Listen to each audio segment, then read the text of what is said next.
श्री अकाल, जय जोहार। दुनिया के सबसे बड़े लोकतंत्र के 140 करोड़ से ज्यादा देशवासियों को आनंद कुमार गुप्त का प्रणाम कीजिए स्वीकार। मित्रों, वैसे तो मेरा परिचय नुक्कड़ का नायक और सार्थक सिनेमा के अच्छे कलाकार के रूप में है, लेकिन आज रामानुजगंज एक आवाज में मैं आप सभी के समक्ष एक सूत्रधार हूं। रामानुजगंज एक आवाज और आपके बीच एक सूत्र का कार्य करूंगा, जोड़ने का प्रयास करूंगा। मित्रों, आज मैं आप सभी को 82 साल पीछे अर्थात वर्ष 1939-40 के आसपास ले जाना चाहता हूं। यह वह समय था जब पूरी दुनिया द्वितीय विश्व युद्ध की विभीषिका से जल रही थी। दुनिया के लगभग 70 देश एक दूसरे को मारने काटने में लगे थे और उसी समय हमारे इस भारत देश के अंग्रेजों के गुलामी के कई वर्षों से हम स्वतंत्रता चाहते थे। वर्ष 1940 से लेकर 45 का जो समय था, यह स्वतंत्रता के आंदोलन का चरम सीमा पर था और हम छटपटा रहे थे कि कैसे हम स्वतंत्र हों। और इन्हीं दिनों भारत देश के सरगुजा रियासत का जो रामानुजगंज, जिसे हम पहले बोहला के नाम से जानते थे, वहां एक विचार की उत्पत्ति हो रही थी। एक विचार हमारे बीच बच्चे के रूप में उत्पन्न हो रहा था, पैदा हो रहा था, इस धरती पर आ रहा था। मित्रों, रामानुजगंज, जिसे सरगुजा रियासत के समय बोहला के नाम से जाना जाता था, वर्ष 1956 में जब मध्य प्रदेश बना तो यह क्षेत्र एक विकास खंड के रूप में, एक तहसील के रूप में हमारे सामने आया और छत्तीसगढ़ प्रदेश बनने के बाद यह सरगुजा जिले का एक तहसील बन गया, एक विधानसभा क्षेत्र बन गया। और आज जब मैं आपके सामने वर्ष 2023 में रूबरू हूं, तो यह जो जगह है, यह रामानुजगंज बलरामपुर जिले का एक पार्ट हो गया, महत्वपूर्ण जगह हो गया। तो आज हम फिर से आपको ले जाना चाहते हैं उसी रामानुजगंज और बोहला के पास कुछ साल पहले, यानी कि 82 साल पहले। तो आइए देखते हैं कि उस रामानुजगंज बोहला में के आसपास जंगलों, झाड़ियों और पत्थरों के बीच, नदियों के बीच क्या हो रहा था। आइए देखते हैं इस कड़ी में कि वहां क्या हो रहा था। नमस्कार, चलिए। प्रणाम देशवासियों, एक बार पुनः मेरा अभिवादन कीजिए स्वीकार। वक्त धीरे धीरे बदल रहा था। कबीर अब काफी बड़ा हो चुका था और महीने दर महीने, साल दर साल समय बीतता चला जा रहा था। कबीर अब अपने धर्म को छोड़कर दूसरे धर्म की तरफ आकर्षित हो रहा था। वह चर्च जाने लग गया था। ऐसी स्थिति में उसके घर परिवार, दोस्तों के साथ साथ आर्य समाज के लोग यह समझाने का प्रयास कर रहे थे कि कबीर, तुम यह ठीक नहीं कर रहे हो, और यह प्रयास कर रहे थे कि वह वापस ब्राह्मणत्व की तरफ आ जाए, अपने समाज, अपने धर्म की तरफ आ जाए। तो आइए देखते हैं आगे। प्रणाम देशवासियों, मेरा अभिवादन पुनः कीजिए स्वीकार।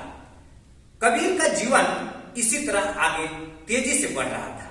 जीवन के साथ साथ उम्र और उम्र के साथ साथ उसके विचारों में भी काफी गंभीरता आ रही थी। समाज का एक बहुत सारा वर्ग कबीर के विचारों से जुड़ता चला जा रहा था।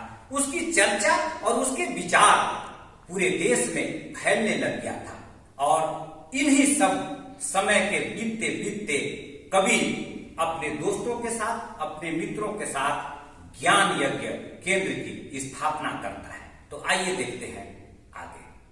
नमस्कार, प्रणाम, आदाब, सत श्री अकाल, मेरा अभिवादन आप सभी गणमान्य देशवासी कीजिए स्वीकार। मित्रों, कबीर अब चुनाव जीत चुके थे। वह नगर पालिका अध्यक्ष बन चुके थे, लेकिन यह जो जीत थी वह कबीर के साथियों की जीत नहीं थी, यह एक विचारों की जीत थी। क्योंकि कबीर हमेशा समाज को लेकर चलना चाहते थे और चुनाव जीतने के बाद कबीर अपने कार्यालय जाते हैं।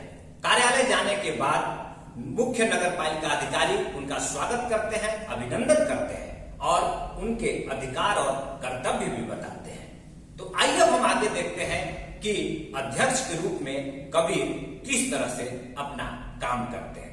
आइए देखते हैं। कबीर को मेरा प्रणाम, मेरा अभिवादन कीजिए स्वीकार। मित्रों, कबीर के जीवन में अब यह ऐसा समय आ गया था जो कि परीक्षा की घड़ी थी।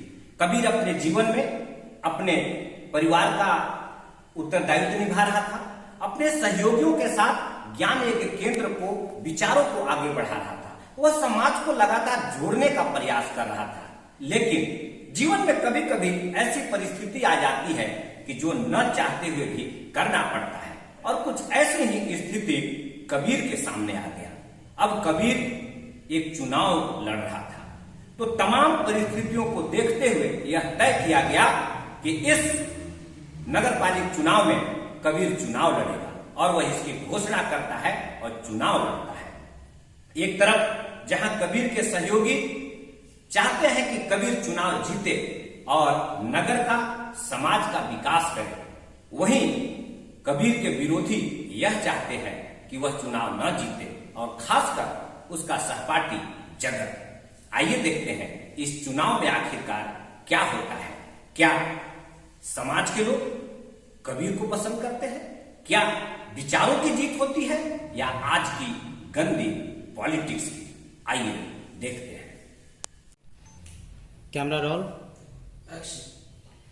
नमस्कार मित्रों, पुनः मेरा अभिवादन कीजिए स्वीकार।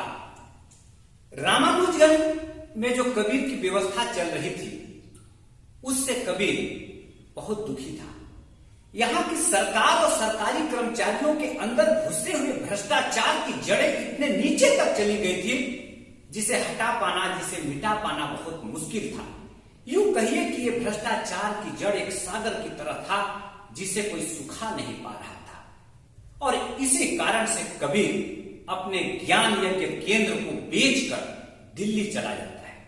कबीर को लगता है कि दिल्ली को केंद्र बनाकर हम इस कार्य को पूरे देश में कर सकते हैं, और कुछ सफलता भी मिलती है और कुछ असफलता भी। मित्रों, आप मुझसे बेहतर जानते हैं कि न सिर्फ भारत बल्कि दुनिया के अलग अलग देशों में भी, नमस्कार प्रणाम, कबीर अपने सहयोगियों के साथ ज्ञान यज्ञ केंद्र के माध्यम से देश भर के अलग अलग विद्वानों के साथ, अलग अलग विचारधारा के लोगों के साथ, ऐसे लोग जो समाज के लिए कुछ करना चाहते थे या कर रहे थे, इनके साथ 10-10 दिन, 15-15 दिन, महीनों महीनों बैठकर विचार विमर्श कर रहा था। वह ज्ञान को पूरे देश में फैलाना चाहता था। कई शिविर आयोजित किए गए, कई सभाएं की गई और कई विचार गोष्ठी की गई, कई ज्ञानोत्सव के कार्यक्रम किए गए, लेकिन रिजल्ट जस का तस था। कबीर और उनको सहयोगियों को फिर एक बार निराशा लगती है। तो आइए देखते हैं आगे।